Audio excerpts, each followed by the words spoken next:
l'état d'esprit qui nous anime, en tout cas qui m'anime moi, Didier, c'est un sentiment de fierté. D'abord, pour avoir été pendant quelques années dans le jury de l'autre côté de la barrière, je dois avouer que c'est la première fois, me semble-t-il, qu'il y a 5 immeubles nominés dans une catégorie. Donc là, sincèrement, mécaniquement parlant, une chance sur 5, voilà, j'y croyais pas forcément énormément. Et cette fierté, du coup, est renforcée par cet effet mathématique. Pour Blédina, c'est pour nous une grande fierté également, je l'ai dit, mais cet immeuble est surtout une opportunité formidable de repenser les modes de travail, de repenser le fonctionnement collectif de cette magnifique marque, de cette magnifique business unit, comme on dit chez nous.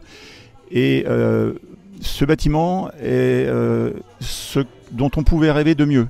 C'est, me semble-t-il, à confirmer dans le temps, la conception idéale pour favoriser et pour nous aider à déployer et pour nous aider à faire en sorte que le Blédina de demain soit celui qu'on aimerait qu'il soit.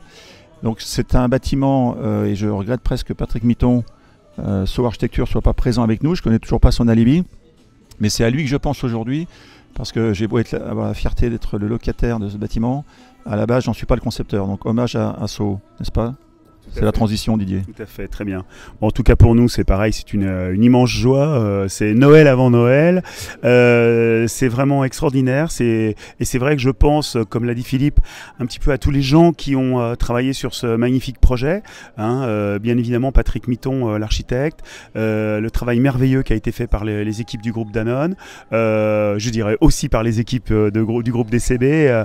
Laura Dussert en particulier, qui est cette jeune femme qui a mené de main de maître toute la réalisation de cet ensemble. Et alors ce qui est extraordinaire, et comme je vous le disais tout à l'heure, il y a 2 choses extraordinaires, c'est que nous ne connaissions pas le nom de notre client mystère, et nous avons travaillé avec un client masqué pendant assez longtemps. Et puis deuxièmement, deuxième chose qui est aussi excessivement importante, c'est que dans 3 jours, 4 jours avec dimanche, dans 4 jours, nous faisons avec Franck Ribou et les équipes de Danone l'inauguration officielle de cet immeuble. Alors vous imaginez à quel point pour nous c'est assez jouissif de dire eh ben voilà, ça y est, on a gagné les trophées du CIMI, et ça vraiment c'est un immense bonheur.